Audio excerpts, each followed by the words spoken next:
Well, we woke up to a surprise this morning. We thought we were running out of water because the pump just runs when you turn it on, even when the water is turned off at the faucet. So Dave went outside and there was a little water that was dripping. It was dripping out of the bottom corner of the camper into the box and onto the ground. I just noticed a puddle of water on the ground, quite a bit, and I was like, "Uh-oh, something's leaking somewhere." So I came in and looked at the water tank under here. I don't see anything. And the pump Lifted this fine. up, just checking our electronics because we got our inverter and everything in here, and the floor is wet under it. So this is our ALDE heating system, which we're always bragging about. It's been amazing. What, 3 years now? Yeah. So there's water on the floor under it, and so I had Irene turn the pump on and the water on, and water starts seeping out of these seams and these little, I don't know, where this connects to that. So there's something going on inside this ALDE system. The water, when it runs, it leaks out. So we turned our heat off to see. I don't know. We're gonna have to get to a hold of an ALDE dealer somewhere because this is So this we tested on. This is above my pay grade. It's definitely above our pay grade. We tried it when it's just on cold water and it still just comes gushing out of there.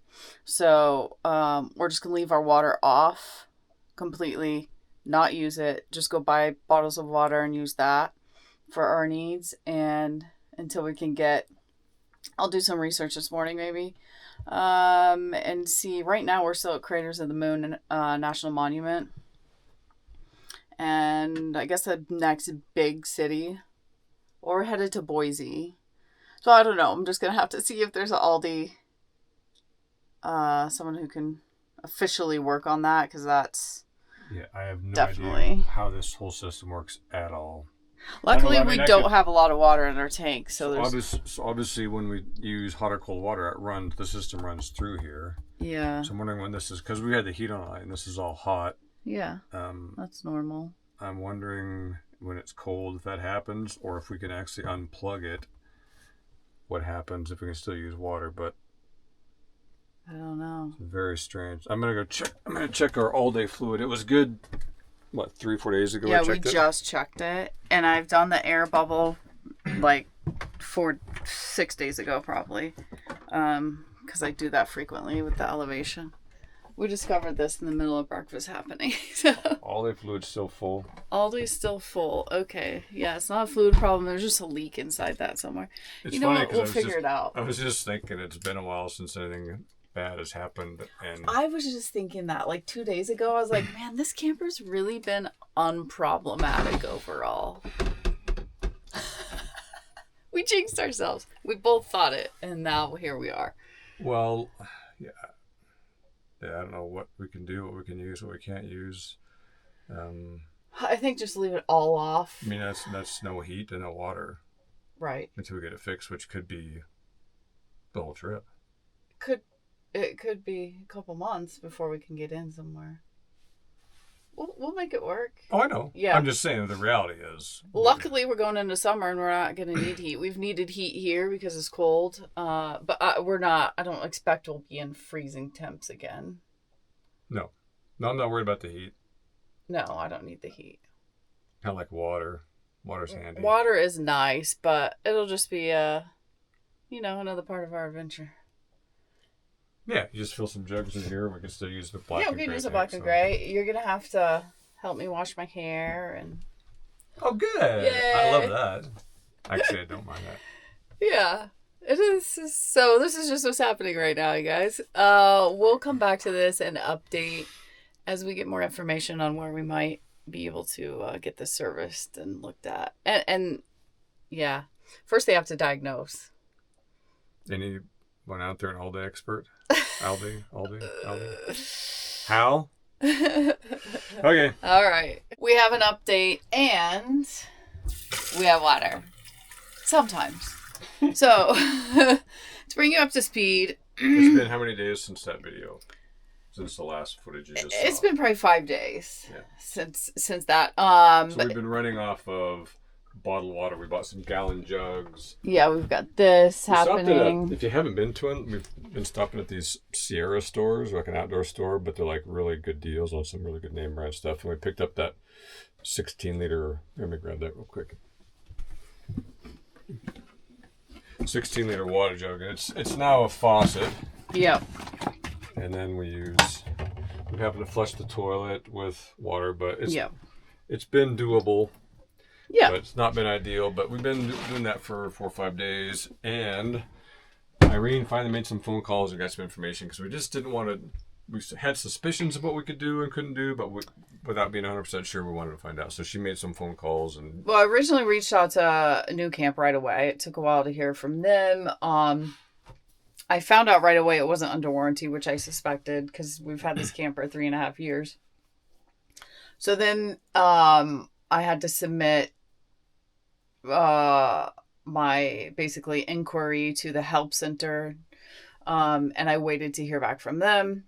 But meanwhile, I called Truma, which is like the parent company of ALDE. Yeah, very, very helpful over there. So if any of you ever need help, call Truma first, I would say. He confirmed there is a way to bypass this unit, so you can use water from your fresh tank and also when you're hooked up to city water.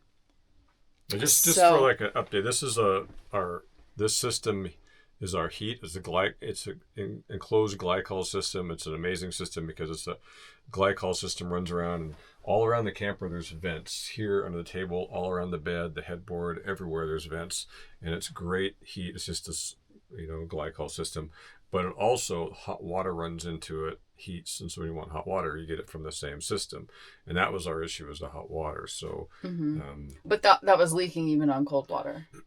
Yeah, but it was just so hot still. I think that I don't know what. We don't know. It was leaking when the water was turned on. Bottom line, when the pump was on, it was leaking out these seams, like we mentioned here. And this is the ALDE Compact 3020. I know there are different versions out there, and this is in the nuCamp Cirrus 820. The 2022. Yeah, camper. So he said there is a way to bypass. Good news. Bad news is we have to refer back to nuCamp because they didn't plumb this, so they don't know where the shutoff valve is. Now, he walked me through what I could see here, and none of that was what I needed. So we looked under where a water pump is. There's nothing there. So basically, he said if we can find a valve that shuts off the hot water, we should still be able to use the heat and the cold water, just no hot. And if you think about it, the hot water line runs in there and that's it. There's no cold water going into it. That wouldn't make any sense. So I looked everywhere. I followed from the system, under the table, under this bench over here where the water tank is. I can't find a hot water shutoff valve anywhere near that. You'd think you'd want it near the tank, but I couldn't find one anywhere. So nuCamp reached out, and they said to access the hot water valve on the Nautilus panel, which is on the exterior of the camper. And I will take you out there right now to show you exactly what we did to make this happen.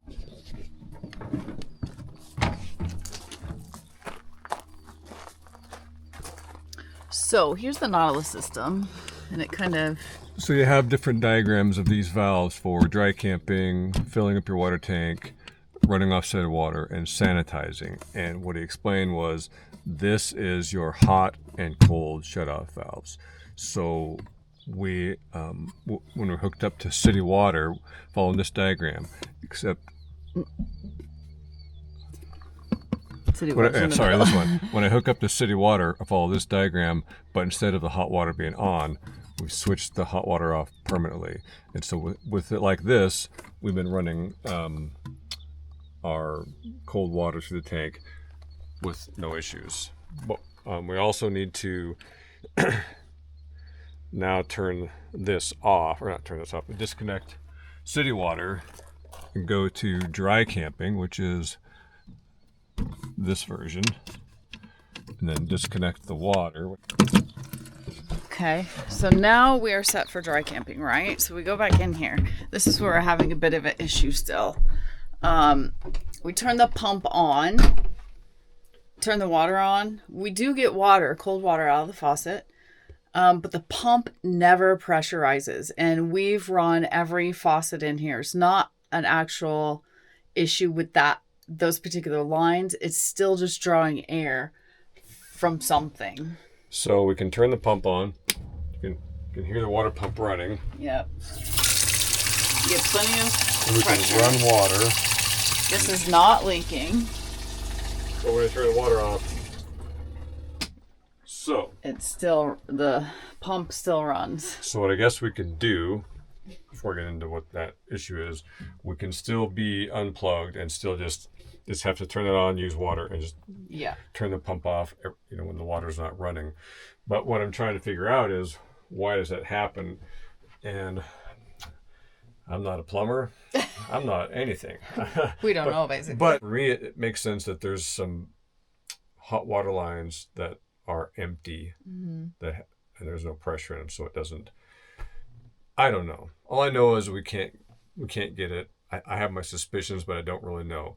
So until we have an appointment, and you made an appointment. Yeah. So Truma also directed me toward a certified Truma technician, which coincidentally there is one in South Beach, Oregon, which is just over the bridge from Newport, Oregon, which is where we're headed to visit people. So I called them, made an appointment for late July. It's the earliest they could get us in, and that's just to diagnose. That's not to repair anything.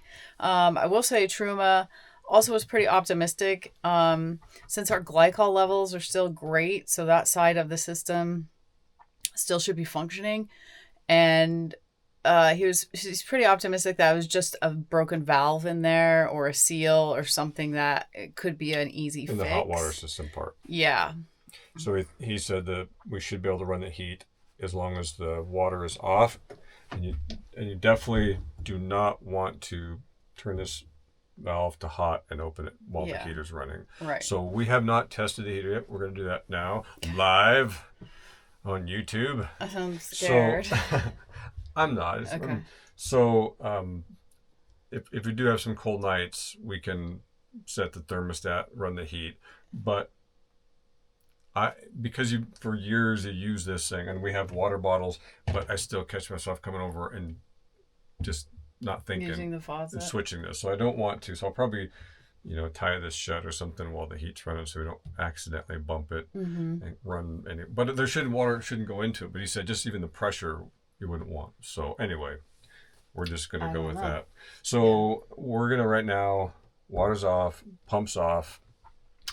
I'm gonna turn. Do you want to check the glycol one last time? So we haven't checked it since what about you mean 5 is, would days you ago. please check the glycol? That's what she says. When That she is says, what I do you said. want to? That means please do. He's right.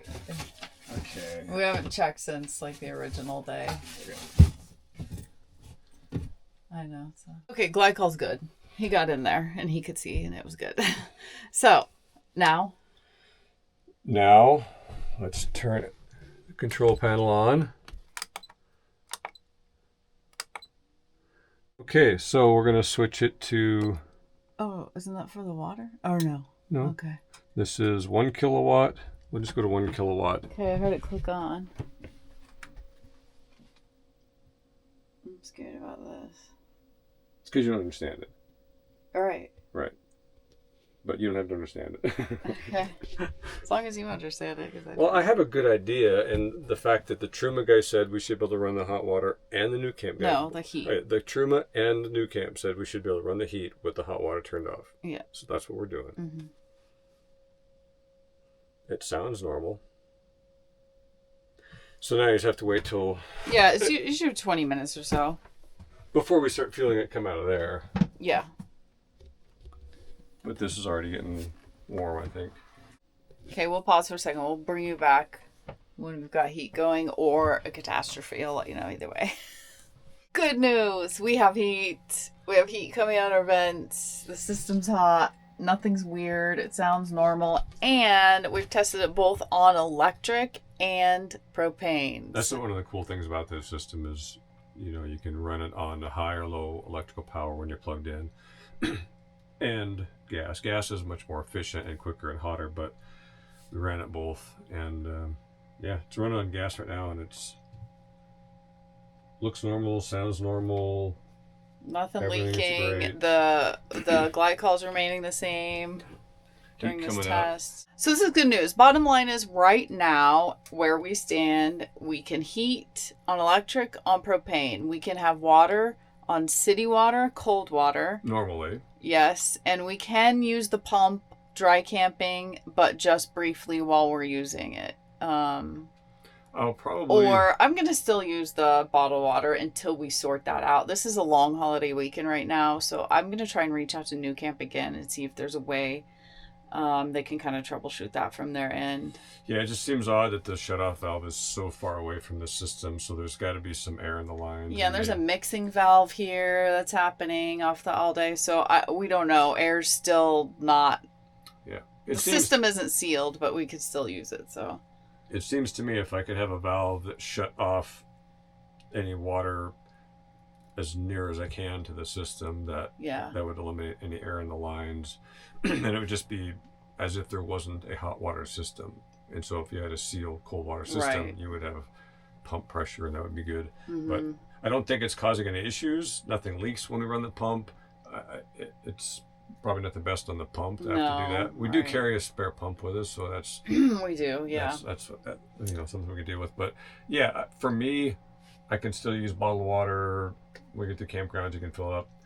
The toilet, though, I'm still going to turn the pump on and flush the toilet. Yeah, that's good. Yeah, I'll leave it at that. I don't even, things happen in a house. You own a house, things are going to happen, So this is just part of owning something. Like, there's going to be maintenance, there's going to be things pop up, and we'll just see where we land. So we have an appointment towards the end of July. We'll be back to update this scenario and let you know if it's going to be a full replacement, if it's an easy fix inside. We just don't know at this point, but hopefully, fingers crossed. But for now, we have water.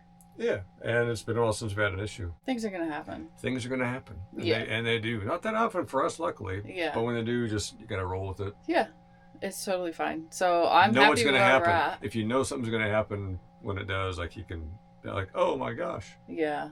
But take a breath. How can we get through it? Yeah. Move along. Easy. Now. Marry someone who's chill. Low maintenance? Low maintenance, chill. I don't think you've ever called me chill, actually. You're very chill. Oh, okay. Well, sometimes. When I calm you down. I'm chill. You calm down. I think this lifestyle has made me more chill, actually. Because you do just have to roll with it. Yeah, we got heat.